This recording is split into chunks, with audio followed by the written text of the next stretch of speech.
Ako ang inyong Lolo Pael at ito ang aking kwento. Talong! Talong po kayo dyan! Bili na po kayo ng aming talong! Hindi kayo matatalong!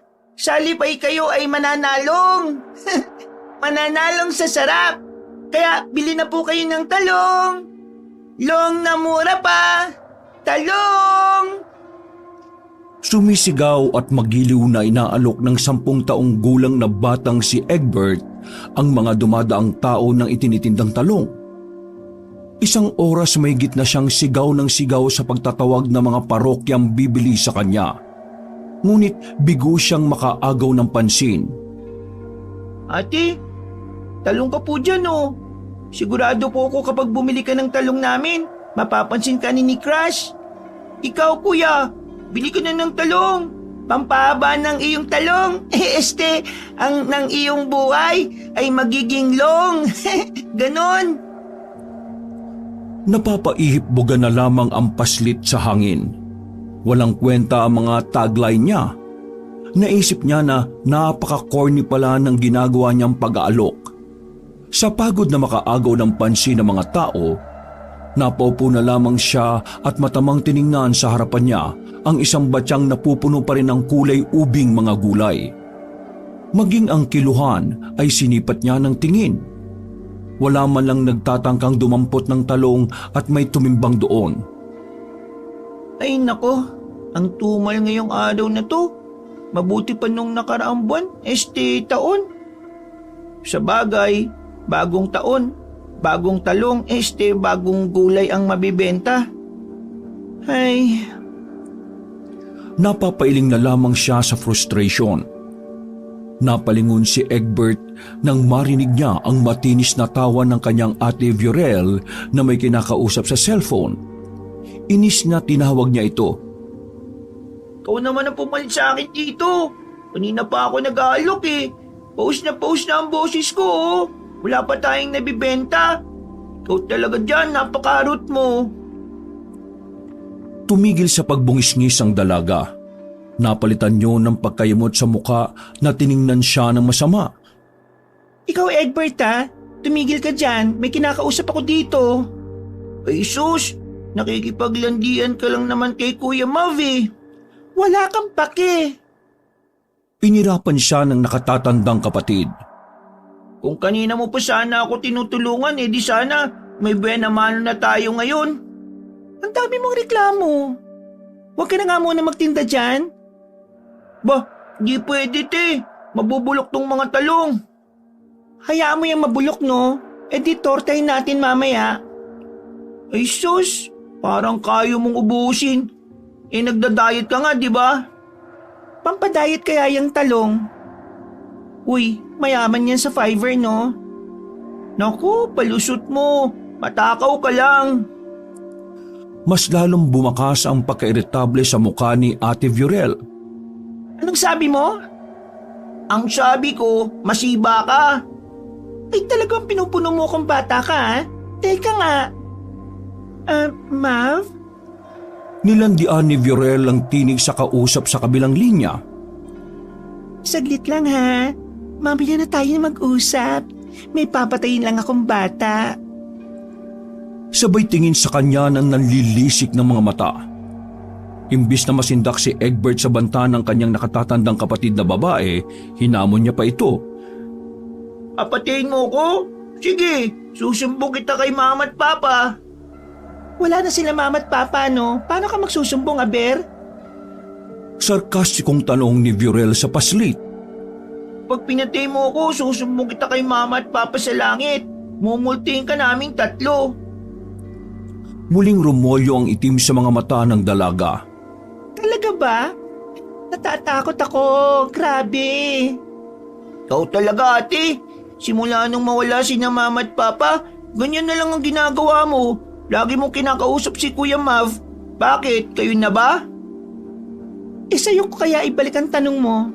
Bakit simula nung nawala sina mama at papa, ang hilig-hilig mong makialam, no? Kabata-bata mo pa, napaka-chismoso mo na. Kapatid kita ate, malamang makikialam ako. Napasipol na lamang ang ate Viorel nito sa inis. Ay nako, wala akong kapatid na tsismoso. Mas lalo kung walang kapatid na ang tamad-tamad na malandi pa. Aba, inuubos mo talaga ang pasensya ko ha. Inatake na si Egbert ng kanyang ate. Tangkang sasampalin na sana siya ni Viorel nang hagilapin niya ang isang mahabang talong na nasa batya at itinutok sa dalaga. Ano ha? Anong gagawin mo sa akin? Sasampalin mo ako? Sige, etong talong, ipupukpok ko sa iyo to. Nagngirngiri sa galit ang kanyang kaharap, pero wala itong magawa kundi bumalik sa upuan at tinawagan muli ang pinaghihinalaan niyang nobyo nito. Ayan, ganyan ka te, dyan ka magaling eh. Sa pagiging marot mo kay Kuya Mav. Hindi na pala kita tututukan itong talong. Feel ko te, natututukan ka na ng talong ni Kuya Mav eh, at naputukan pa. Laking gulat ni Viorel sa lumalabas sa bibig ng bata nitong kapatid. Nagpantig na ang tenga ng dalaga. Hindi na talaga ito nakapagtimpi at tinapik ng malakas ang bibig ng paslit. Napakabastos mo. Ganyan ba itinuro sa iyo ni Mama at Papa nung nabubuhay pa sila? Biglang may nangilid na luha sa mga mata ni Egbert at nasa po ang nasaktang bibig. Bakit eh? Ikaw ba? Ganyan ba itinuro sa iyo ni Mama at Papa nung nandito pa sila? Ha? Ang sakta ng nakababata mong kapatid? Namimiloso po ka pa talagang bata ka, ha? Sige, subukan mo akong sampalin ulit eh. Lalayas ako. Paghamon niya sa kanyang ate. Gusto mo bang sagutin ko yan sa'yo, ha, Egbert? Ang sakit nun, te. Ang sakit ng ginawa mo sa akin. Nagkalat na ang mga luha sa mga mata ni Egbert. Habang sapu-sapu pa rin ang nasaktang bibig, biglang may tumubong kakarampot na konsensya sa puso ni Viorel sa ginawa nito sa nasaktang kapatid. Ikaw naman kasi, kung ano-ano sinasabi mo, nasampal tuloy kita. Wala, te. Mapanakit ka talaga. Buti pa nung nabubuhay sina Mama at Papa eh. Di mo ako pinagbubuhatan ng kamay. Ganyan ka na pala simula nung mamatay sila eh. Lumabas ang tunay na kulay mo bilang ate. Nagtatampong saad niya sa dalaga. Hindi naman kita sasaktan kung ginagalang mo lang rin ako bilang ate mo eh. Nire-respeto at ginagalang naman kita, ate. Pero napakatamad mo kasi. Akala ko ba kapag tayong dalawa na lang ang matitira, magtutulungan tayo dito sa paglalako ng mga talong. Magtutulungan tayong magkapatid. Pero mas inuuna mo pang makipaggarutan sa ibang lalaki kaysa sa akin na bunso mong kapatid ang alagaan mo tulungan. Wala na ba akong karapatan pagsabihan ka? Porque bata lang ako at ikaw ang matanda, ha? May tama rin naman ako, di ba?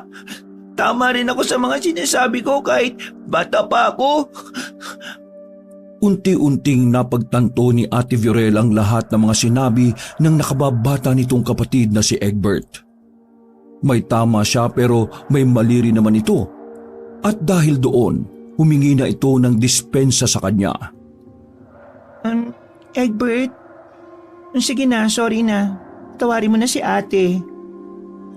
May himig ng pagsusumamo ng Ate Viorel sa kanya. Hindi ko na ito ulitin. Uy, sandali. Saan ka pupunta? Bakit mo dinala yung mga talong? Hoy, Egbert! Pinalis na ng paslit ang mga luhang nagkalat sa kanyang mga mata.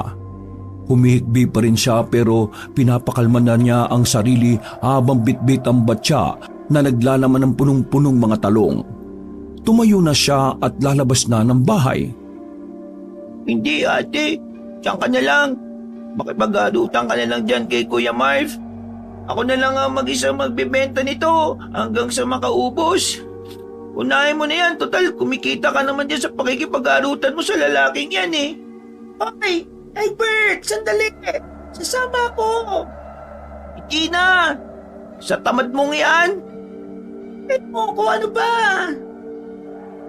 Nang maramdamang papanaog na si Viorel at tangkang susundan siya, Mabilis namang tumakbo si Egbert sa katirikan ng araw. Lumusot siya sa makitid na eksena. Paglusot doon ay nakahinga siya ng maluwag na hindi na siya nahabol ng nakatatandang kapatid. Maigi na lang at hindi niya na ako nasundan pa. Grabe si ate. First time niya akong pagbuhatan ng kamay. Pero, sandali. Paano yung bakuran namin sa likod ng bahay? Walang magbabantay ng mga pananim na talong ko dun ah. Ay naku, pag uwi ko na nga lang, saka ko yung titingnan. Sana naman hindi yun pestehin. Nakakaisang buwan na yung iba eh. Sa kalagitnaan ng malalim na pag-aalala ni Egbert, nagpalinga-linga siya sa paligid nang hindi niya masyadong naaaninag ang kanyang dinaraanan. Dagdag pa na hindi rin pamilyar ang kanyang nalusutan. Dali lang. Parang bago sa paningin ko to ah. Namamalikmata ba ako? Mahamog kasi ang buong paligid. Purong puti lamang ang kanyang nakikita. Dahil sa kaba na baka maligaw, bumalik siya sa iskinitang nilusutan. Laking luwag niya nang matunto ng makitid na lugar na kanyang pinaglusutan. Si ate naman kasi, kamunti ka na tuloy akong maligaw ng dahil sa kanya. Pumalatak pa ang paslit na panay sisi sa ate. Sunod pa kasi siya ng sunod eh. Siguro, dito na lang ako sa amin mag-aalok ng mga talong ko. Kinabahan talaga ako dun ah. Ay, kabayo! Napapitlag si Egbert sa gulat at nabitiwan ng tangan niyang batya na naglalaman ng mga talong sa lupa. Nang biglang may humawak sa kanyang balikat. Nagsikalat ang mga talong na kaagad naman niyang pinulot. Pasensya ka na kung ginulat kita. Kanina pa kasi kita tinatawag at hindi mo ako pinapansin eh. Abala naman ng batang si Egbert na ipunin ng mga nagkalat na talong kung saan-saan. Naririnig mo ba ako, Dong? Nang maipon na ni Egbert ang mga talong sa batya, hinarap niya yung matandang lalaki na humawak sa kanyang balikat. Lolo, bakit niyo po pala ako sinusundan? Saan po kayo galing? Takang tanong niya sa misteryosong matanda. Taga dyan ako sa kabila. Sa pinaglusutan ko pong iskinita, doon kayo nang galing? Oo, nakita kasi kita, Dong, na may dala kang mga talong. Kaya kita tinatawag. Tinitinda mo ba yan? Natawa naman ang musmos. Bakit po, Lo? Bibili po ba kayo? Bibiling ko lahat ng mga yan. Napamaang si Egbert sa narinig. Tama po ba yung narinig ko sa inyo, Lo? Papakyawin niyo po itong mga tinitinda kong mga talong? Bakit, Dong? Ayaw mo ba? Ay, hindi po. Nabigla lang po ako, Lo. Huwag ka mabibigla. Kailangan na kailangan ko ngayon yan eh. Sana yung isa dyan, mahanap ko yung butya. Ano po yun, Lo?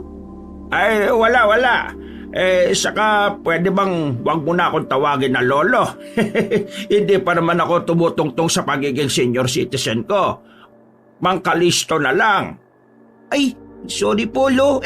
Mang Kalisto. Bago ka lang din po kasi sa paningin ko eh. Ano na? Pakyawin ko na yung mga tinitinda mong mga talong. Sige na, magkano ba lahat yan?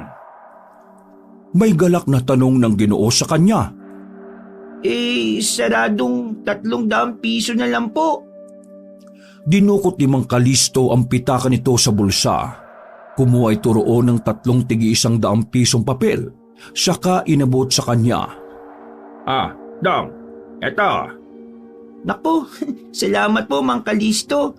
Ay, sandali lang po ay pa-plastic ko na po lahat. Hindi na, Dong. Wag na. Akin na yung batya. May lakad po ba kayo, Mang Kalisto? Bakit parang nagmamadali po yata kayo? Pagtatakang tanong ni Egbert sa matanda.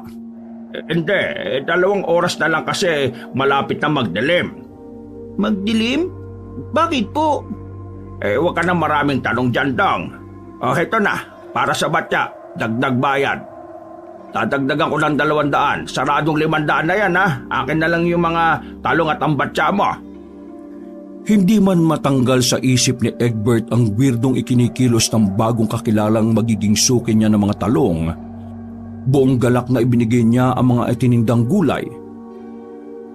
Maraming salamat po, Mang Kalisto. Akala ko po, mabobokya ako ngayong araw eh. Dumapo naman ang mga mata na matandang lalaki sa bahay nila ng kanyang ate Viorel. Bakit po, Mang Kalisto? Diyan po kami nakatira ni Ate Viorel ko eh. Alam ko. Malamig na tugon ni Mang Kalisto sa kanya bago lumusot sa iskinita at bumalik sa kinaroroonan nito. Napapakamot na lamang ng ulo si Egbert sa misteryosong matandang kakakilala pa lang niya. Ang weird naman ng lolo na yun. Pero salamat sa kanya.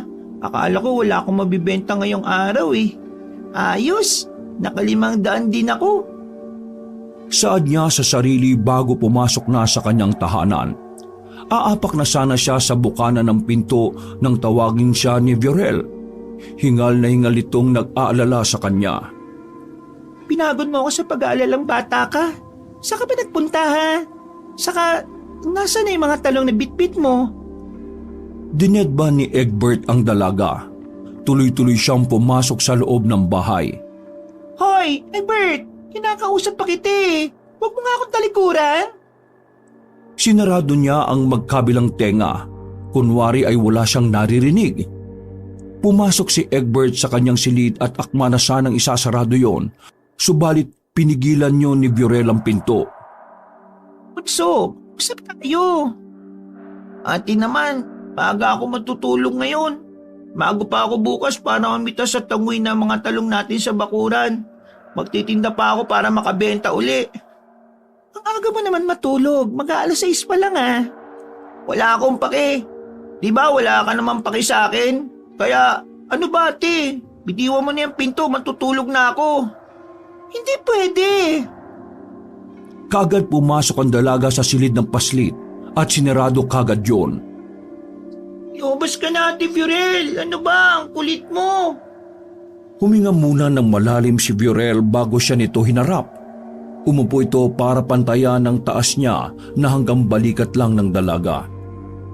Pasensya ka na sa ate kanina. Sorry. Kasi natapik ko yung bibig mo. Hindi ko talaga sinasadya. Unti-unti ko na rin nare-realize sa sarili ko ang mga pagkakamali ko. Pinapabayaan lang kitang magtinda ng talong, samantalang ako, inuuna ko pang makipag-usap kay Kuya Mav mo. Pero wala eh. Nililibang ko na lang talaga yung sarili ko para makalimutan yung pagkamatay ng mga magulang natin. Mahabang paliwanag ni Ate Viorel sa kanya na nag-uumpisa ng maging emosyonal. Ibinabaling ko na lang talaga sa ibang tao. Kapag kasi kinakausap ko si Kuya Mav mo, nawawala ang lungkot ko.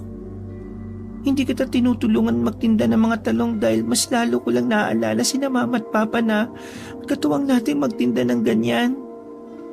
Naiwan na nga lang sa akin ang bakuran nila para tamnan ng mga talong dahil yun na lamang ang tanging alaalang iniiwan nila sa atin.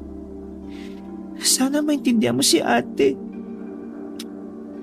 Napakasakit lang sa akin ang pagkawala nila. Biglaan. Ate? Hinaplos niya ang mahabang buhok ng kanyang ate. Kasabay noon ang paghimas niya ng likuran nito. Pag na natin balikan ang trahedya ng pagkamatay ni na Mama at Papa, mas lalo lang tayong malulungkot. Hindi ko alam, Egbert. Sa tuwing napapanaginipan ko yung bus na sinasakyan nila na nahulog sa bangin. Tapos kapag magigising ako, bigla-bigla na lang ako naiiyak. Grabe naman ang aksidente sa mga magulang natin. Ate Viorel, 3 buwan na po ang nakalilipas. 3 buwan na nga pero mas lumalalim ang sakit habang patagal ng patagal, Egbert. Napakahirap mag-move on. Sa bubot na mga braso ng paslit, hinagkan niya ang Ate Viorel niya para kahit papaano mabawasan ang mga dalahin nito. Sorry, Bunso. Napabayaan kita. mas inuna kong pahilumin ang sarili ko sa iba pero hindi ko nakita na may isa pa pala akong natitirang pamilya. Walang iba kundi ikaw iyon, Egbert. Hayaan mo. Matutulog din ako ng maaga. Tutulungan na kita magbenta ng mga talong para na rin kina mama at papa. Matamis na napangiti si Egbert. Tuwang-tuwa ang kalooban niya na nagkaayos na silang magkapatid. Hindi lang yun. Bumalik na rin ito sa dating Viorel na kilala niya. Pagpatak ng 6:00 ng gabi, natulog sila kaagad. Tinabihan siya ng nakatatandang kapatid sa pagtulog. Dahil bukas ng umaga, marami-rami silang pipitasing mga talong na namunga sa bakura ng mga pumanaw na magulang. Hindi pa man nagbubunga ng liwanag ang kalangitan, bumangon na ang magkapatid. Tinungo na ng dalawa ang likuran ng bakuran kung saan nakatanim ang mga talong. Binuksan ni Egbert ang bumbilya sa labas ng bakuran nang sa ganoon, malinaw nitong makita ang kanilang mga pipitasin. Namangha pa ang magkapatid ng marami-raming mga namungang mga talong sa kanilang pinatabang lupa. Mukhang napakabilis namang mamunga ng mga talong natin, Ate Viorel, oh. Nakakapagtaka naman, Egbert. Kada 2 araw, may mga bagong talong ang namumunga kahit hindi tayo naglalagay ng mga binhi sa patabang lupa. Bakit kaya? Pumakla ang itsura ni Egbert sa pahayag ng kanyang ate. Ate naman, hindi ka naman talaga nagtatanim ng mga binhi sa lupa eh. Ako lang ang nagtatanim nun eh.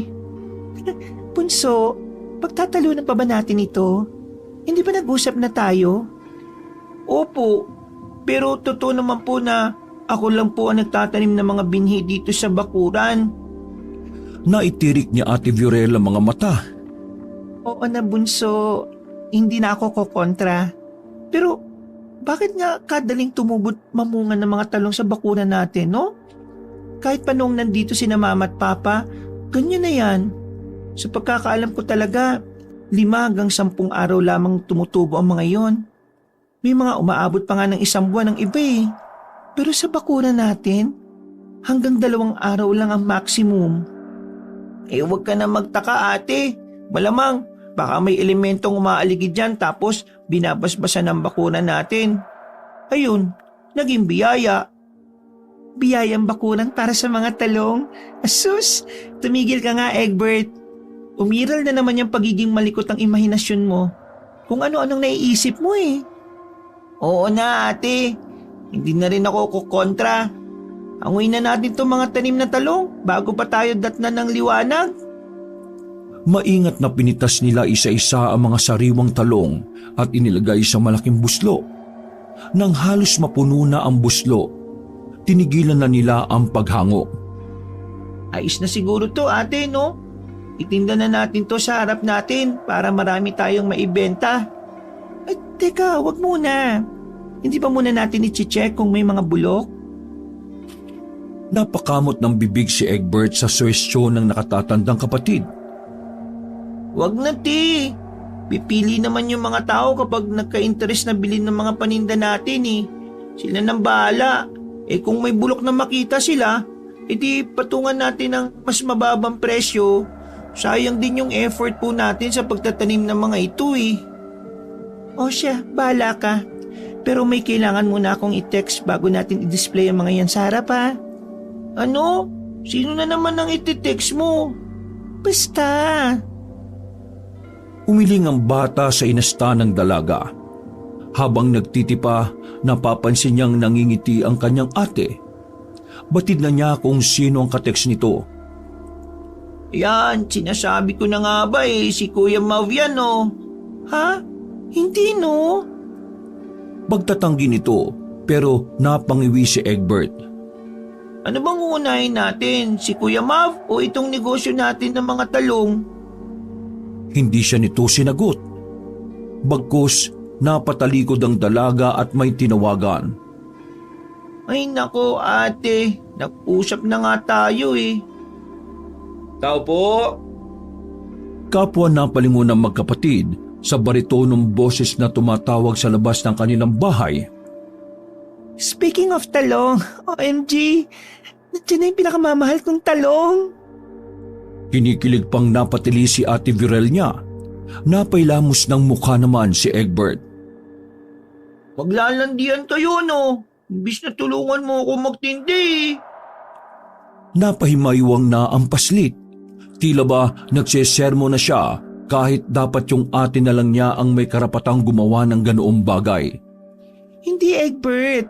Sabi niya sa akin kagabi, tutulungan niya tayo mag-alok ng talong. Tutulungan niya tayong ubusin itong mga pinitas natin. Naku, ang swerte ko talaga sa boyfriend ko. Malantod na saad ng dalaga. Ibig sabihin, di ka pa pala natulog kagabi? Nakipagpuyetan ka sa lalaking yun, no? Tapos mamaya aantok-antok ka na naman habang nagtatawag tayo ng bibili sa atin. Ay naku ate. Tumigil ka na nga dyan. Buti nga tumutulong na nga ang tao eh. Magpasalamat ka na lang, no? Sus, hindi talaga ako boto sa lalaking yan para sa'yo ate. Sumang-ayon ka na. Siya na talagang forever ko eh. Tao po! Virel! Love! Ay, oo nga pala. Napagtanto ng dalaga na nasa labas pala yung kalandian nito.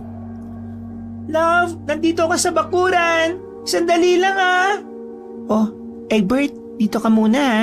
Pagbubuksan ko lang yung Kuya Mav mo. Napahalukip-kip si Egbert sabay iling. Sumunod na rin si Egbert sa kanyang ate, total doon din naman nila i-display ang mga tinitindang mga talong. Bit-bit ang buslo na naglalaman ng samut-saring talong na magkakaiba ang hugis. Merong mahaba, maliit at patabingi ang pagkurba. Napansin siya ng binatan ng didigaw sa ate niya. Agad siyang pinansin ni Mav. Uy, Egbert, kumusta? Talong time no see ah. Gets mo yung joke ko? Talong time no see. Sumama ang timpla ng itsura ni Egbert. Oh, bakit? Ba't di ka tumatawad dyan? Tawa ka naman oh. Napapaya ako sa ate mo eh. Bakit ako tatawa kung wala naman nakakatawa? Sumeryoso ang pagmumukha ni Mav. Napapakamot na lang ito sa ulo sa pagkakapahiya. Ay nako, pareho-pareho kayo ng ugali ng ate mo minsan. Nagmana nga talaga sa iyo yung batang yan, no? Hoy nako Mav, huwag mong pansinin ang batang yan. Bugnutin kasi yan lalo na kapag bagong gising. Ay nako, antok pa ako eh. Oh, Virel, mahal. Gusto mo bang matulog muna? Tatabihan kita.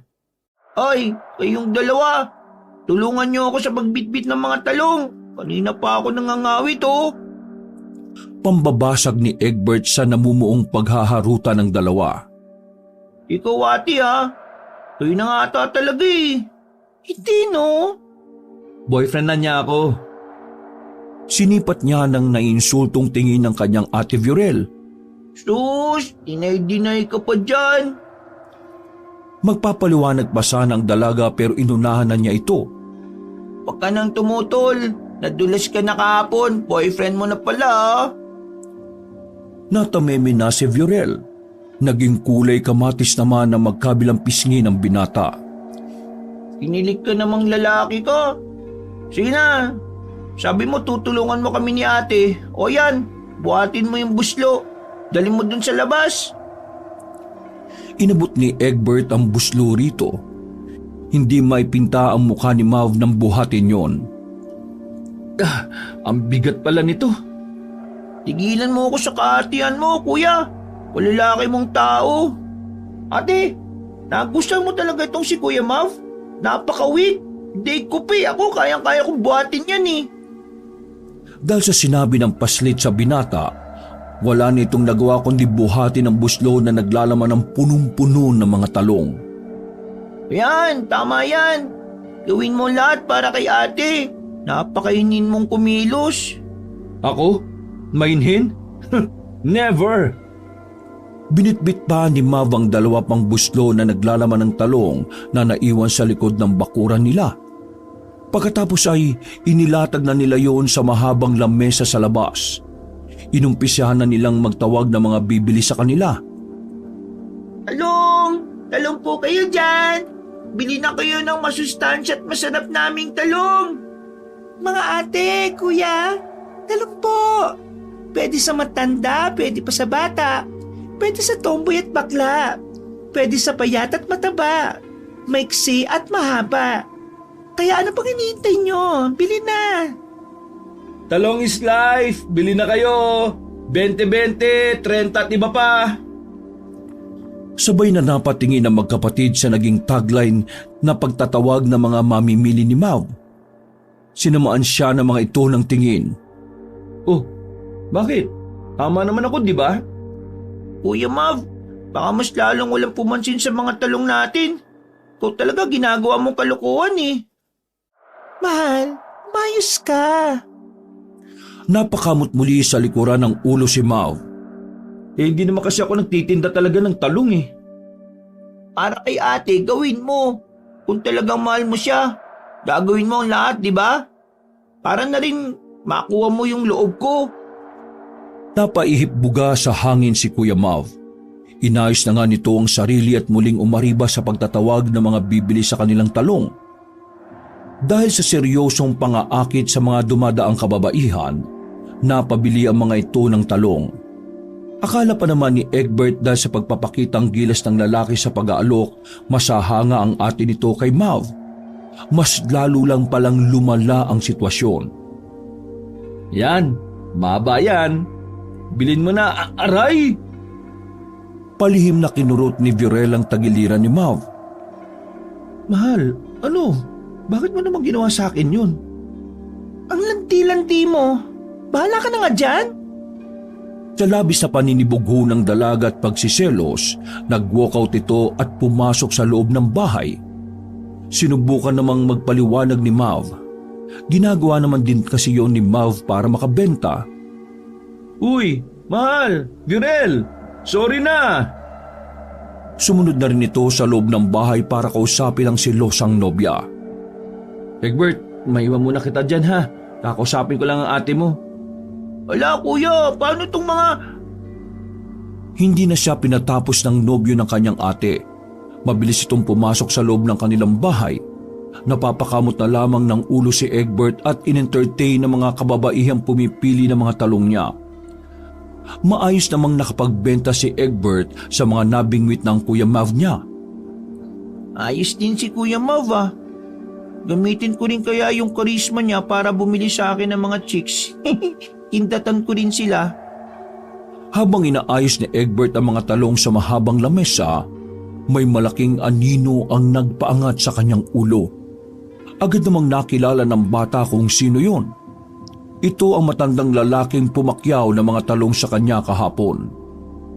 Mang Calixto! Bibili ulit ako ng mga talong mo, Dong. Hindi naman makapaniwala si Egbert na muling bibili ang ginoong yon sa kanya. Magiging pangmatagalang suki niya na yata si Mang Calixto. Ayos po yan, Mang Calixto. Ano po? Papakyawin niyo po ba ulit yung mga talong ko? Tumangutango ang ginoo. Basta, wala kang ititira sa mga talong na yan, ha? Magkano pa? 200 pesos na lang po, Manong. Ay, sige. I-plastic mo na lahat yan. Nagtatakang tinanong niya na naman muli ang matandang lalaki habang isinisilid sa plastic bag ang mga talong. Matanong ko lang po, Mang Calixto. Kahapon po pinakyaw niyo po yung talong ko. Tapos ngayon, papakyawin niyo po ulit. Ano po bang ginagawa niyo na? Kinakain ko, malamang. Tumahimik bigla si Egbert sa pagsagot ng malakas na matanda. Ngarag na ang tinig nito sa hindi niya malamang dahilan. Dagdag pa na gumapang ang kilabot sa kanyang buong katawan sa paggalit na boses na yon ni Mang Calixto. Nagtatanong lang naman po ako eh. Huwag ka na magtanong. Basta ibalot mo na yan. Bilis! Kating-kati na talaga ang matanda na yon na ubusin ito ang kanyang mga itinitinda. Nang may plastic na niya lahat at inabot kay Mang Calixto, sinuri pa yun ng ginoo. Ibinato sa kanya isa-isa ang mga patapong talong. Inuuod na, nabubulok. Ay, Mang Calixto, aray! Huwag mo naman po ako batuin ng ganyan, aray! Dapat hindi mo na sa akin ibinibigay ang mga bulok eh. Kailangan ko lang ngayon ng puro sariwa. Tanga! Huwag niyo naman po akong pagsalitaan ng ganyan, Mang Kalisto. Ay bakit hindi? Tindero ka eh. Dapat hindi mo na sinasama ang mga bulok sa paninda mo. Palabong nandito yung mutya na hinahanap ko eh. Kaya dapat, ito mga sariwa lang ang binibigay mo sa akin, ha? Patuloy pa ring marahas na inaalis ni Mang Kalisto ang mga nabubulok na talong. Wala naman siyang magawa kundi pulutin ang mga yon. Humingi na lang si Egbert ng dispensa sa matanda nang paalis na ito. Pasensya na po, Mang Kalisto ha. Hindi na po mauulit. Sana bumalik kayo uli. Fresh na eggplant na po ang ihalo ko sa susunod. Halos mangiyak-ngiyak si Egbert sa ginawang yun sa kanya ni Mang Kalisto. Isa-isang pinulot ng paslit ang mga tinapon na talong. Nahahabag siya sa sarili pero sa kabilang banda, nagpapasalamat pa rin siya sa matanda dahil nakabenta sila. Grabe naman si Mang Kalisto. Sayang din naman tong mga bulok ng mga talong eh. Magagamit pa ang mga to eh. Tanggalin lang talaga yung bulok. Pwedeng-pwede na itong mapakinabangan. Saka, ano ba yung mutya na sinasabi niyang yun? Napaka-weird talaga ng tsuki ko na yun.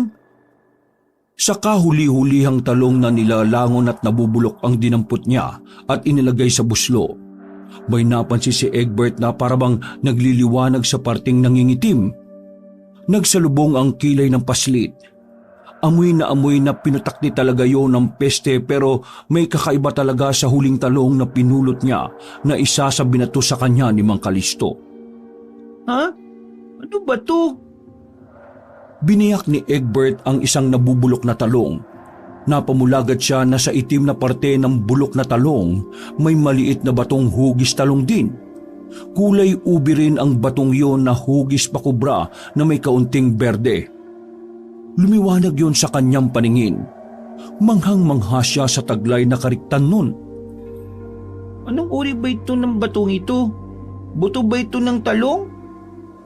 Kinagat pa ni Egbert yon pero nakumpirma niyang bato nga yun. Maigpit niya yung hinawakan sa palad. May kakaibang naramdaman siya sa kanyang buong katawan. Bigla lang ay nawala ang kaninang antok niya at parabang nadagdagan ng enerhiya. Anong nangyayari sa katawan ko? Parang ang sigla-sigla ko ngayon ah. Nang marinig na palabas na ang magkasintahan, itinago ni Egbert sa kanyang bulsa ang batong hugis talong. Magkahawak ang kamay ng magkarelasyon na sinalubong siya. Tsak siyang nagbati na ang dalawa. Oh, Egbert, wala na yung talong? Sumenyas ang paslit. Wala na puti. Tospok na. Ayos ah. Siguro yung mga babaeng kinindatan ko kanina nag-ubos no. Ouch! Joke lang naman mahal. Malakas na tinapik kasi si Mau sa braso ni Viorel. Hindi po, ate, kuya. Yung matandang lalaki din po na pumakyaw kahapon ng talong ang humubos ng talong ngayong araw. Wow, that's good. Napakagalante naman ng suki mo na yon, Egbert. Sino kaya yon? Nagkibit balikat ang paslit. Hindi ko alam, ate. Kaso, napakaras lang po niya kasi yung mga bulok pong talong, binato niya sa akin. Ay, grabe naman pala yung matandang yon. Walang konsiderasyon. Hayaan mo na po, ate. At least, nabayaran naman po niya. Pinakyaw niya lahat. Kung sa bagay. Teka nga saglit, Mav. Mahal, nahihilo ako. Inalalayan ng binata ang nobya nitong si Viorel. Bakit po, ate? Ano pong nangyayari sa iyo? Masusuka ako. Pahingi ng plastic. Plastic, bilis.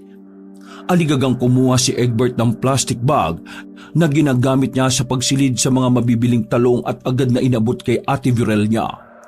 Sumuka ito ng malapot na kulay puting likido. Parehong hinihimas naman ni na Egbert at Mav ang likuran ng dalaga upang mahimasmasan. Sa lagay na yun ni Viorel, malakas ang kutob ni Mav na nagdadalang tao ang nobya nito. Upang makumpirma nga ang kutob ng binata, pina-check up nila ito malapit sa isang klinika. Tama nga ang kutob nito. Buntis ang ate ni Egbert na si Viorel. 3 buwan na mula nang may mangyari sa magkasintahan. Buntis ka po, ate? Gulat na tanong ni Egbert sa nakatatanda niyang kapatid pag uwi ng dalawa galing sa check-up at paglalaboratory sa pinakamalapit na klinika. Imbis na si Viorel ang sumagot sa paslit, ang nakabuntis na lalaking si Mavang tumugon sa kanya. Oo, buntis ang ate mo. Magiging tito ka na. Hindi po ako natutuwa, Kuya Mav. Bumakas ang pagkaseryoso sa kanyang mukha na ipinagsalikop ang mga braso. Bakit naman, Egbert? Ang bata-bata ako, Pi, tapos magiging tito na agad ako. Ano yun? Titong bata? Ayaw mo ba nun? May makakalaro ka na oras na mailuwal ng ate mo yung anak naming dalawa. Makakalaro mo na ang pamangkin mo. Di ka kasi nag-iingat eh. Masyado kayong mapuso, Kuya Mav. Aba, kailan ka pa natutong sumagot sa nakatatanda sa'yo? May tumubong ini sa ulo ng binata. Panagutan mo ang ate ko, ha? Pananagutan ko talaga yan. Asawa ko yan eh. Jowa pa lang, no? Binuntis mo na. Hindi kayo naghintay na may kasal. Mahal ko naman ang ate mo eh. Ano na bang may pagmamalaki mo, ha? Bakit? Ikaw ba? May pagmamalaki ka na ba? Yang lit-lit mo? Matamang nagsukatan ng tingin si Egbert at ang Kuya Mav nito. Para bang may namagitan na kuryente sa dalawang nagbabangayan. Pinutol naman agad yon ni Viorel bago pa maggirian ng bunso nito at ang nobyo. Magsitigil na nga kayong dalawa. Napapagod na ako. Nalalabo pa ang paningin ko. Ikaw, Mav, may tama ang kapatid ko eh. Kahit may tama na talaga na yan. Ha? Bakit naman, mahal? Ako pa yung mali? Oo, kasi bata pa yan, pinapatulan mo. Mabuti pa, ihatid mo na lang ako sa kwarto ko. Kailangan ko magpahinga. Tumingin pa sa kanya ang Kuya Mav niya ng masama. Nangaasa na binilata naman ni Egbert ang binata. Umiiling na inalalayan na lamang ni Mav ang kanyang nakatatandang kapatid patungo sa silid nitong magkapatid. Bago pa ito tuluyang mabadtrip. Sa puntong yon, dinukot ni Egbert sa bulsa niya ang kumikinang na batong hugis talong. Sobrang nakakaakit yon sa mga mata. Hindi lang nagiging matingkad ang kariktan nito. Tila ba nagdadala ito ng enerhiyang mas lalong nagpapalakas sa kanyang buong katawan. Ano bang klaseng bato na ito? Nakita ko sa bulok na talong. Masyado namang maiwaga. Maliban ba sa nakakaramdam ako ng kalakasan dito? Ano pa kayang ibang kapangyarihan ang kaya nitong gawin? Ikinuyom ng batang lalaki ang kamao. Pinakiramdaman niya ang buong bahay. Pumikit. Bigla siyang dumilat nang maramdaman niya sa buong katawan ang negatibong presensya na kung anumang nilalang. Ha? Sa bakuran?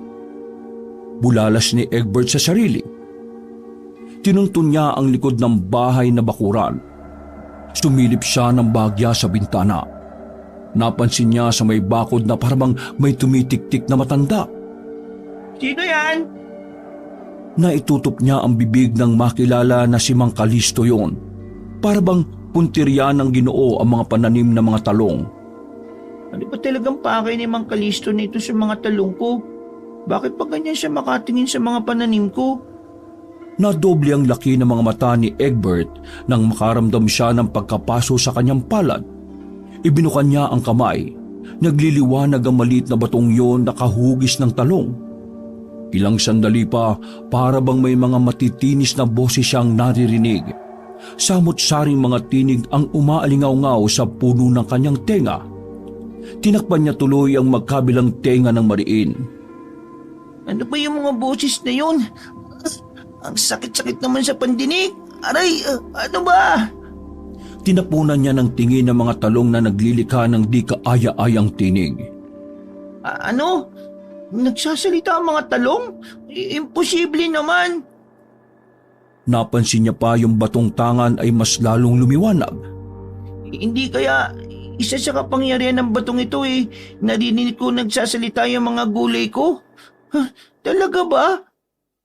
Pinakinggan niya ng maigi ang mga samot-saring talong na nagsasalita. Binigyan si Egbert ng babala na may balak si Mang Kalisto ng masama sa kanya. Hindi daw ito normal na tao, kung kaya mag-iingat siya. Ha? Bakit naman? Anong klaseng tao ba si Mang Kalisto para gawan niya ako ng masama, mga talong? Nakakausap niya ito sa isip, kaya madali siyang nakikipag-communicate sa mga ito na hindi naririnig ng ibang tao. Sabay-sabay na nagsambit ng aswang ang mga talong. Kampun daw ito ng dilim, at yung hawak niyang mutya na yon ang puntirya na matanda. Ano kanyo? Mga talong? Mutya? Ang tawag ba dito sa batong ito, mutya? Umuo ang mga malaubing gulay. Hindi pa rin siya makapaniwala sa natagpuan niyang mutya na yun. Ginagabayan din siya nito sa maaaring mangyari na kapahamakan kung sakali. Napakaswerte daw niya na siya ang nakabingwit ng mutya ng talong. Mapalad ang mga gulay na yon na hindi napunta sa masasamang loob ang kanilang gabay, kundi sa isang inosenteng bata na kagaya niya. Saglit lang. Hindi ko kayo maintindihan eh.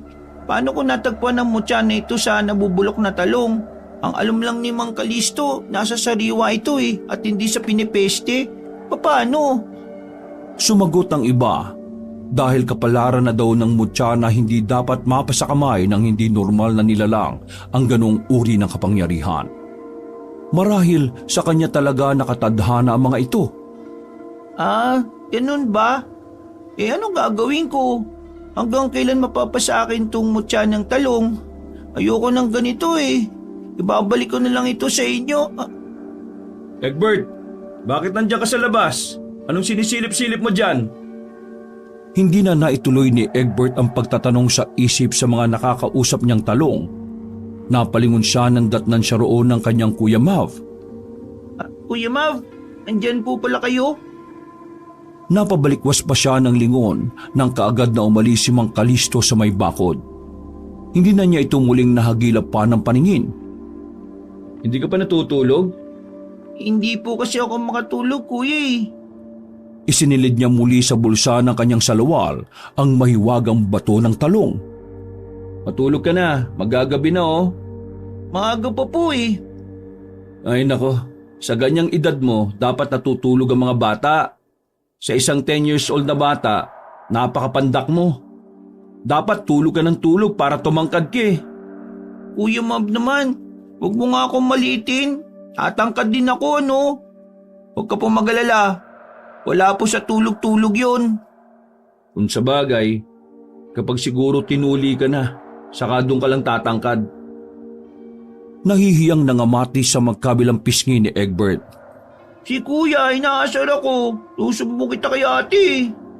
Sige nga, kung talagang tuli ka na, patingin ng baby talong. Napabusangot na napakunot ng noo si Egbert. Tinatabig niya ang pasimpleng paghawak nito sa kanyang pututoy. Sige na, huwag ka nang maya, patingin. Ikaw naman, magiging bayaw mo naman ako Ano ba kuya? Susumbong talaga kita kay ate. Ano ba? Huwag mong hawakan yung ano ko. Bilis na, ikaw naman yaka pa Lalaki naman tayo pareho Ano ba? Parehong napasigaw ang dalawa nang may kumalabog sa itaas ng kanilang bubungan. Ha? Ano yun? Nahintatukot ang tanong ni Kuya Mav. Ko po alam kuya. Check mo kaya sa bubong. May uminit na kung ano na nasa kanyang bulsa. Lumiliwanag na naman yung mutya ng talong. Naririnig na naman niya ang mga boses na pananim na talong sa kanilang bakuran. Paulit-ulit nilang sinasabi na si Mang Kalisto. Nagpalit na daw ito ng anyo bilang alagad ng dilim.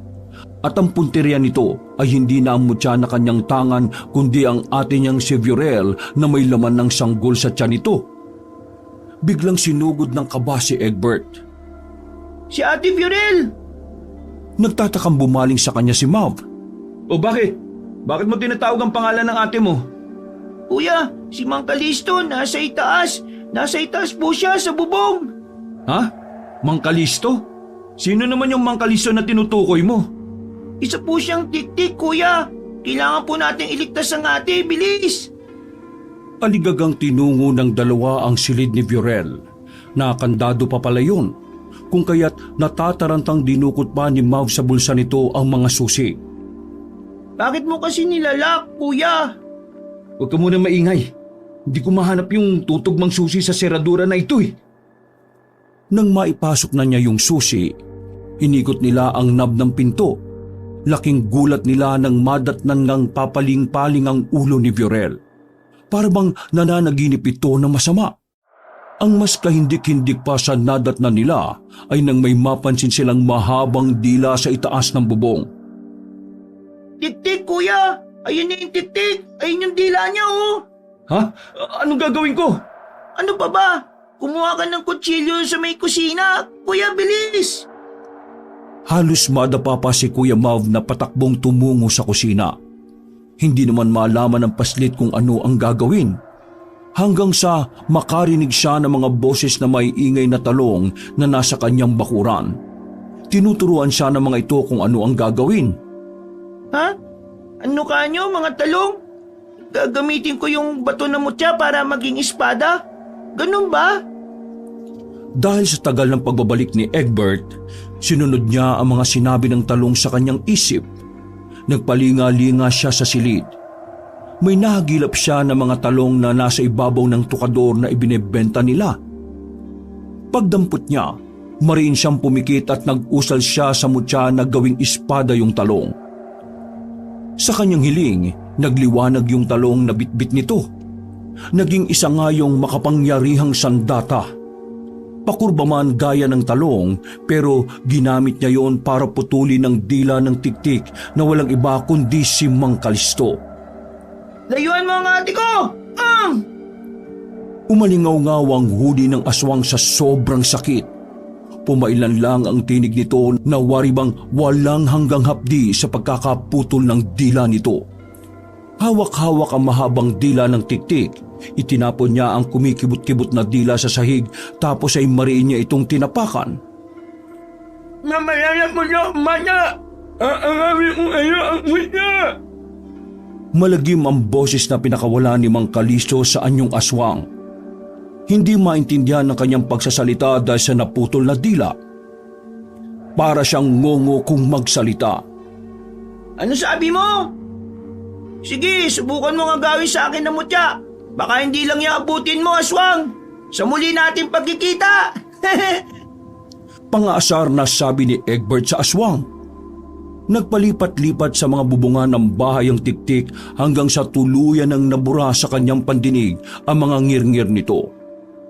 Bigla naman nahipa naman ng hangin ang naging abo na mahabang dila ng kanyang nakasagupa. Napabalikwas ng bangon ang kanyang ate Viorel. Sumulpot naman sa eksena si Kuya Mav na noon lang din dumating matapos mahagilap ang patalim na puputol sana sa dila ng aswang. Agad niyang itinago ang mutya sa kanyang bulsa. Oh, nasa na? Nasa na yung aswang ngayon? Puputulin ko ang dila niya, hayop siya! Napapakamot na lamang ng ulo ang paslit sa pagiging huli ng kanyang Kuya Mav. Kuya naman, bakit ngayon ka lang? Diyos ko naman ang tagal mo, oh. Baka patay na yung magiging asawa at pamangkin ko niyan eh. Napakabagal mo, kuya. Daig pa kita eh. Si Mav naman ang napakamot sa bumbunan. Kasi, naghanap pa ako ng matalas na kutsilyo eh. Puro mapupurol yung kutsilyo nyo dito. Napapailing at napapailamos ng mukha si Egbert sa kapalpakan ng kanyang magiging bayaw. Tumalimang dinaluhan naman ng dalawa ang hingal na dalaga habang hinihimas ang tiyan nito. Mahal, ayos ka lang ba? Oo, tiyan ko kasi umihilap. Parang umiikot yung tiyan ko. Ang sama-sama ng panaginip ko talaga. May halimaw na gustong dukutin ng anak natin, mahal. Sa hindi malamang dahilan, napahagulgol si Fiorel. Maigpit na hinagka ng binata ang nobya nito. Nakisalo na rin ng yakap ang bata. Masakit pa rin ba ang tiyan mo ngayon, mahal? Tumangutango si Fiorel. Hayaan mo, may tatawagan ako manghihilot bukas. Magaling siyang manghilot ng mga buntis. Isa rin siyang albularya. Matutulungan niya tayo patungkol sa mga aswang. May mga alam siyang pangontra para hindi na bumalik ang tiktik na yun dito. Hindi pa rin maawat sa kakaiyak ang ate Fiorel ni Egbert. Dahil doon, pareho na nilang tinabihan ng dalaga nang sa ganoon ay mabantayan ito sa nakaambang panganib sa buhay na dinadala nito at sa sarili. Nang sumunod na araw nga, dumating na ang manghihilot na tinukoy sa kanilang dalawa ng kanyang ate na si Manang Hilaya, ang nakababatang kapatid ng lola ni Mav. Egbert, mahal, eto nga pala si Lola Hilaya. Isang batikang manghihilot sa aming lugar. Bunsong kapatid siya ng lola ko. Pagpapakilala ni Mav sa matandang manghihilot, Hello po, Lola Hilaya. nagmano pa si Egbert sa matandang babae. Kaawaan ka naman ng Panginoon. Abay ka, bait na bata. Hinimas pa nito ang kanyang ulo. Pinagpalang bata. Dagdag pa ni Manang Hilaya na may ibig ipakahulugan. Napakunot tuloy ng noo ang paslit. Ikaw po ba'y manghihilot sa akin, Manang?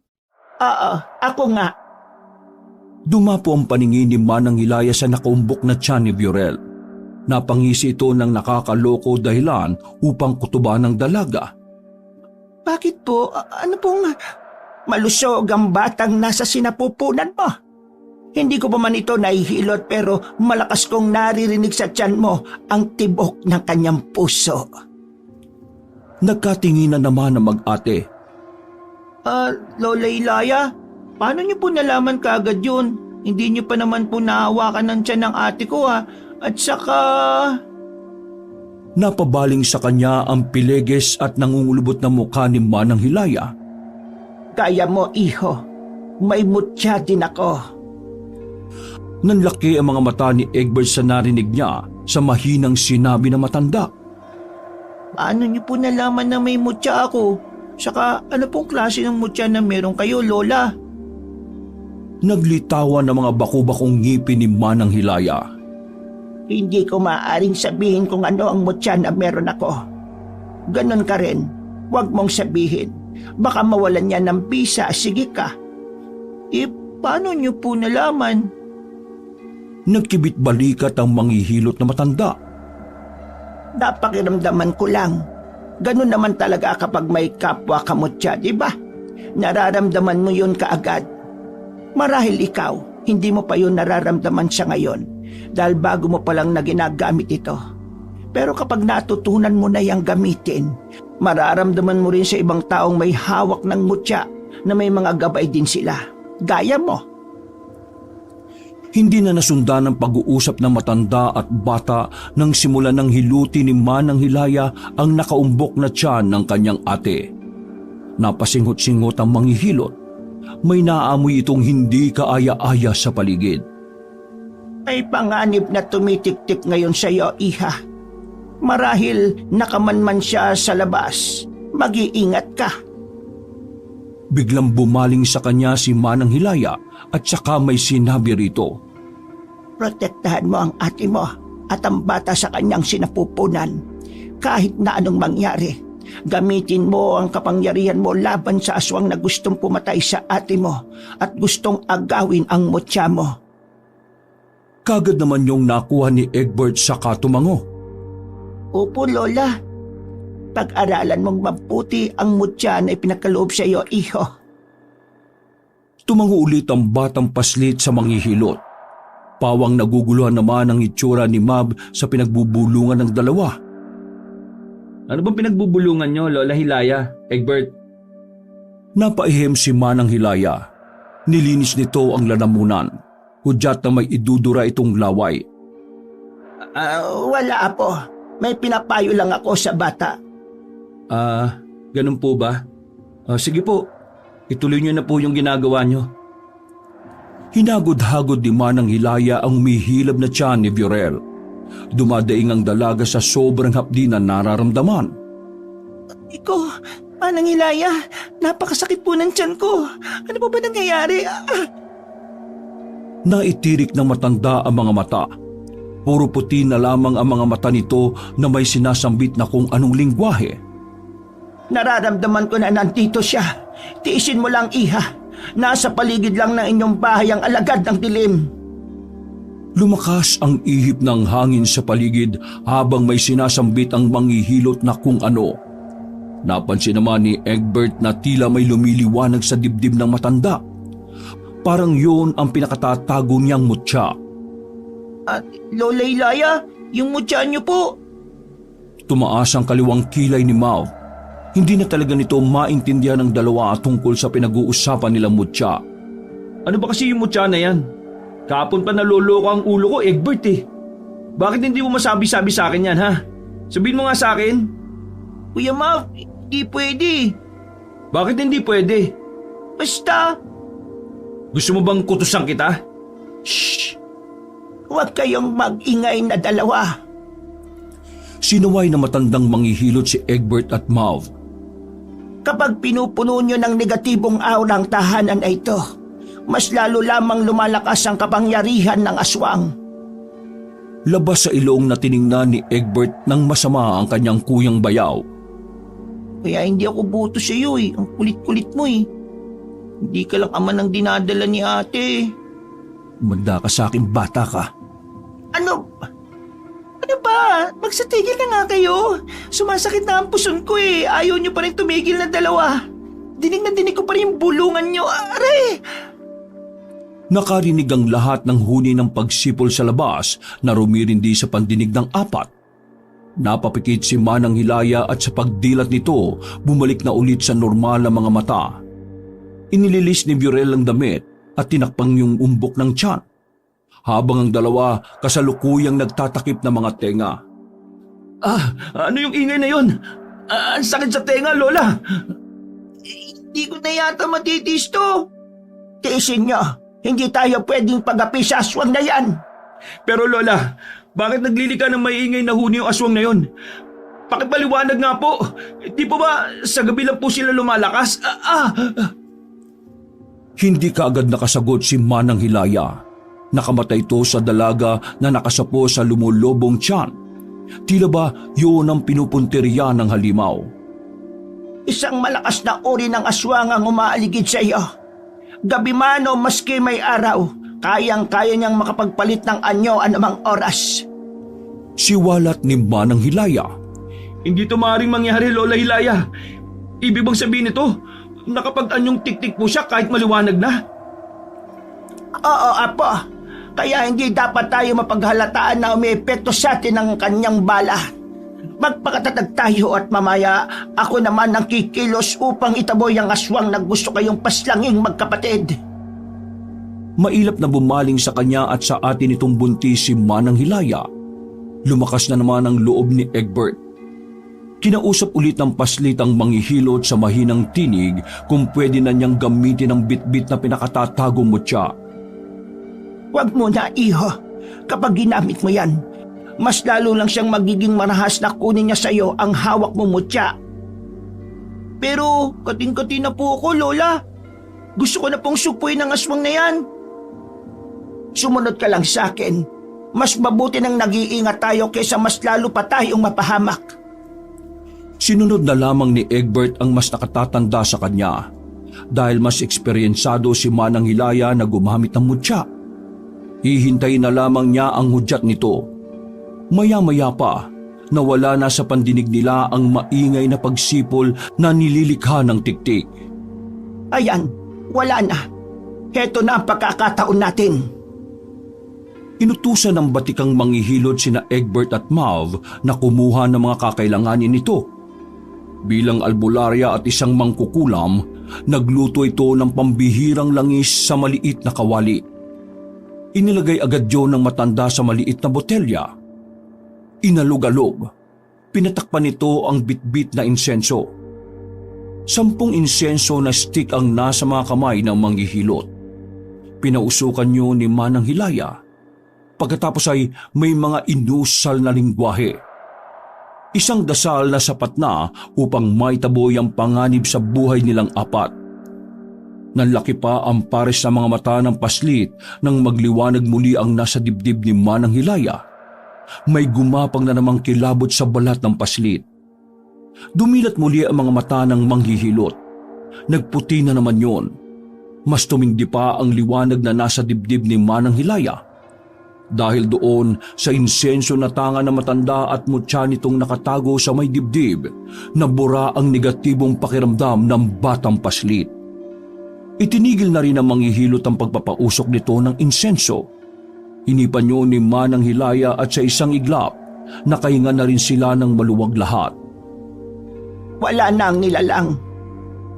Napasinghap si Egbert at nag-aalalang nagtanong sa mangkukulam na manghihilot. Babalik pa po kaya yun, Lola? Nasisiguro ko sa iyo na babalik pa yun upang magiganti. Sa ngayon, medyo nagkaroon siya ng bahagyang pinsala. Hindi pa rin umihilom ang natamo niyang sugat nung nakainkwentro niyo sila kagabi. Isa pa, babalik yun oras na humaba na muli ang kanyang dila. Kapag may lakas na uling patayin ang nasa sinapupunan ng ate mo. Ang lakas-lakas po niya, Lola. Mabuti pa siguro, Egbert. Mahal, dun muna tayo sa bahay ko. Ligtas kayo dun mula sa aswang. Baka bumalik pa yun mamaya eh. Hindi naman ako makapapayag dyan, Mav. Bakit naman, Viorel, mahal? Napakadelikado ng sitwasyon mo ngayon. Kasi po, Kuya Mav, yung bakunan po namin ng mga pananim na talong, hindi po namin pwedeng iwan yun dito ng ganun-ganun na lang eh. Saka isa pa, Apo, malakas ang pangamoy ng aswang na yon. Makapangyarihan yon. Kahit saan pa kayo lumipat, kung naaamoy noon ng mortal nilang kaaway, lalo na ang sanggol, mamamarkahan na nila yon. Lalo na at kilala nyo pa at nakikipag-interaksyon na kayo sa kanya. Sabay na napasinghap sa ganoong pagkakataon sina Egbert at Mav. Tama po kayo, Lola. Kilala po namin siya. Siya po yung naging suki ko na bumibili sa akin ng mga talong eh. Gulat na napabaling ang ate Viorel niya sa kanya. Siya yung umuubos ng mga talong mo noong nakaraang na araw, diba? Pero bakit? Hinigit ng batang paslit ang kanyang hininga at pinakawalan yon bago sagutin ng nakatatandang kapatid. Inisip na niya na dahil pinaghahanap nito ang mutya ng talong. May ideya si Mang Kalisto kung bakit ito inuubos ang kanyang mga panindang talong upang hanapin ang espesyal na mutya na yon. Paniguradong may kasabot ito upang sumalakay doon. Hindi ko alam, ate.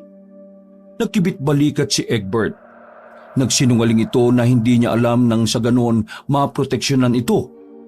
Mas mainam na hindi nito alam ang tungkol sa mutya para hindi ito pagdiskitahan ng malakas na tiktik na yon.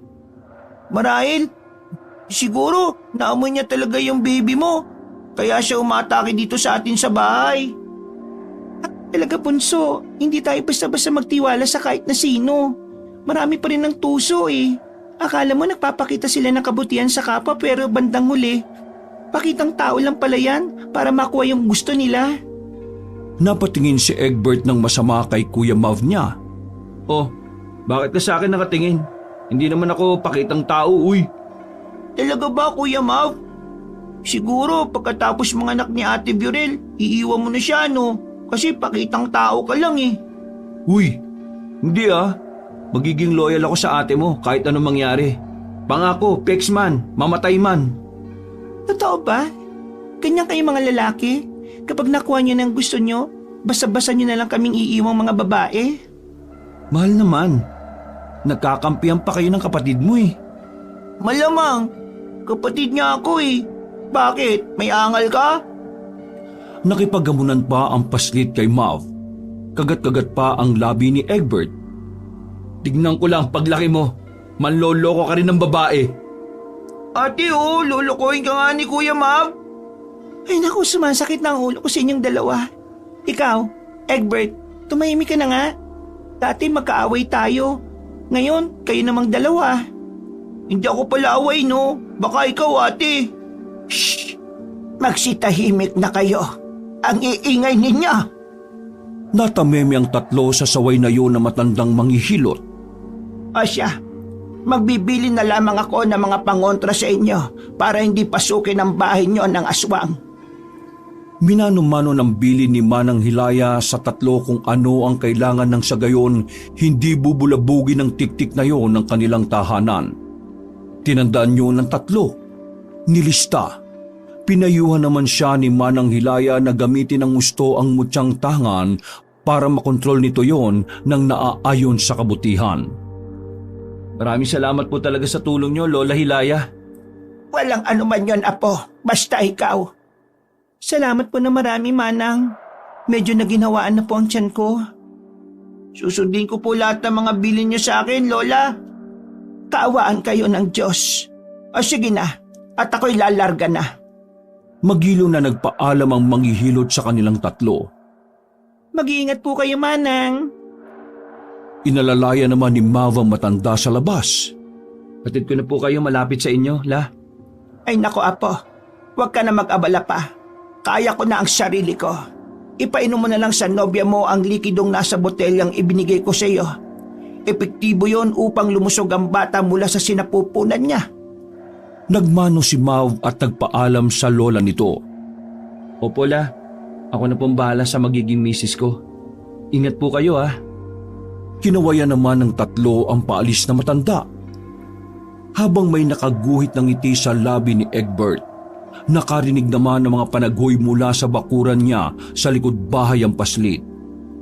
Napalitan ng ngiti niya ng pagtataka. Tila humihingi ng tulong ang mga talong nito sa isip niya hanggang sa mawala na ang koneksyon nito sa bata. Patakbong tinunto ni Egbert ang bakuran.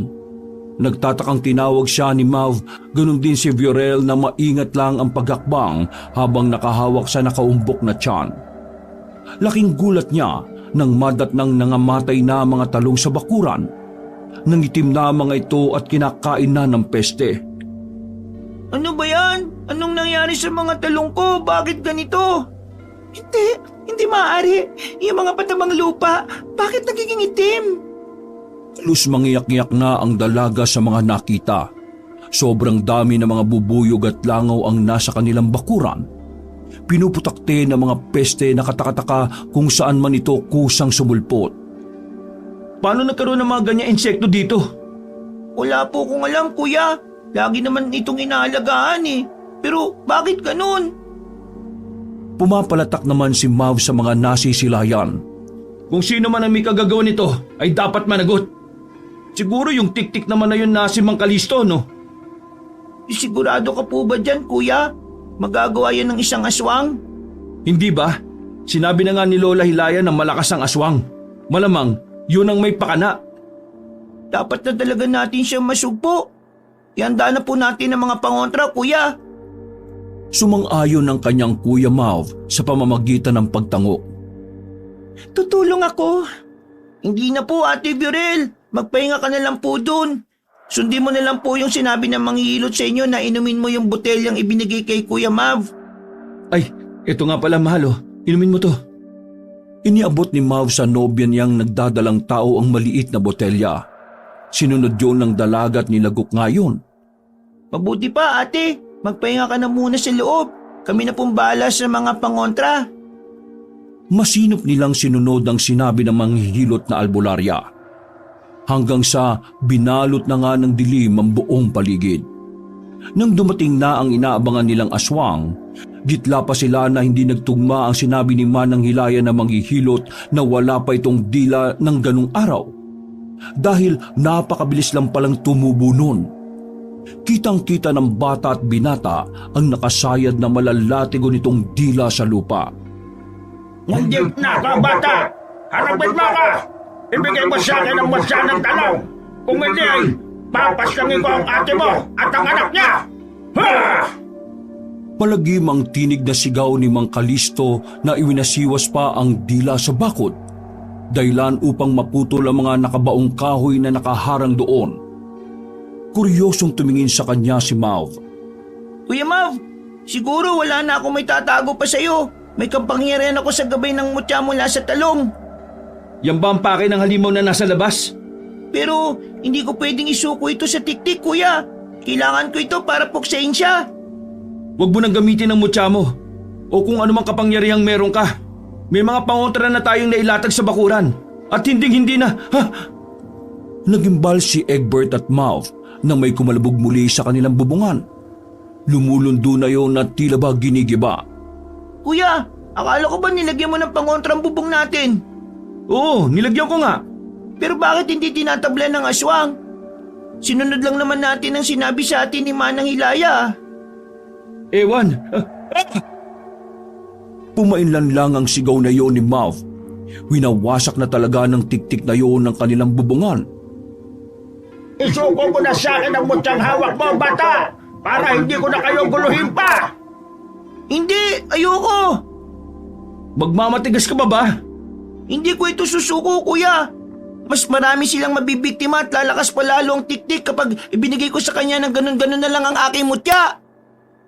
Inutusan ni Egbert ang tanga nitong mutya na talong. Ano ba ang maaari mong gawin?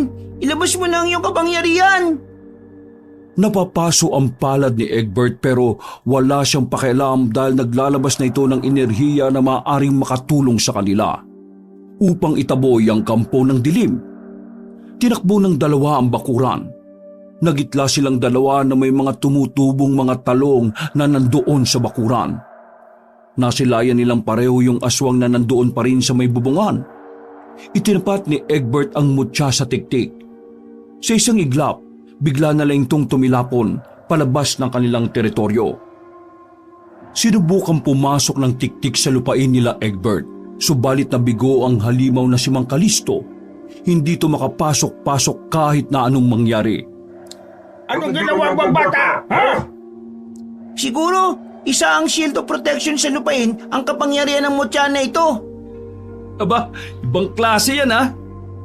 Nakaawang na lamang ang bibig ni Mav na hindi makapaniwala sa hatid na kapangyarihan na hawak-hawak ni Egbert. Papatay kita!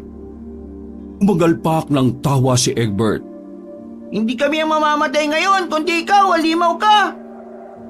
May pinitas na isang talong si Egbert sa bakuran na yon. Itinaas yun ng paslit at ang mutya at malakas na sinambitang, Maging espada ka! sa kalaunan ang talong na tanga ni Egbert ay nagliwanag. Nakasisilaw ang ipinamamalas na liwanag noon at saka humaba. Walang atubiling sinugod naman ng batang paslit na yon ng tigtik. Gamit ang mahabang dila naman ni Mang Kalisto, iwinasiwas nito yon at saka ipinulupot sa leeg ni Egbert. Nasa kalsat na bitiwan ang espadang hawak. Egbert, bayaw! Hindi ka pwede matalo! Sigaw ni Mav na nasa loob pa rin ng bakuran na yon na napapaligiran ng shield ng mutya. Antayin mo na lang doon si ate. Hindi ka pwede mamatay! Napakabata mo ba? Pumasok ka na lang sa loob. Hinihila na siya palapit sa nakadidiring bunganga ng tiktik. Ilang dipa na lamang masasagpang na siya ni Mang Kalisto. Nakahanda na rin ang matatalas nitong kuko upang pugutan siya ng ulo. Nang wala na siyang lakas upang hatakin ang mahabang dila ng tiktik, nagpatakay na siya palapit sa bibig ng aswang. Tanggap na ng bata ang kanyang kapalaran.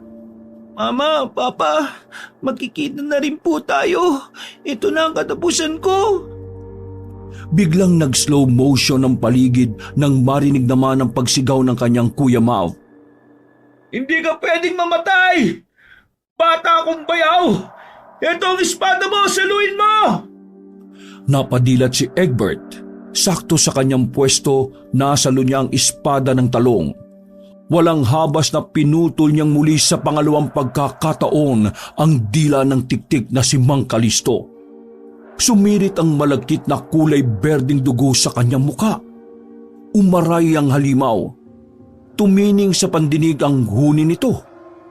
Para matahimik, tinapos na ni Egbert ang paghihirap ng tiktik. Ito pang sayo! Buong lakas na pinatamaan ni Egbert ng sandatang talong sa leeg si Mang Kalisto. Tumilapon ng pugot na ulo nito.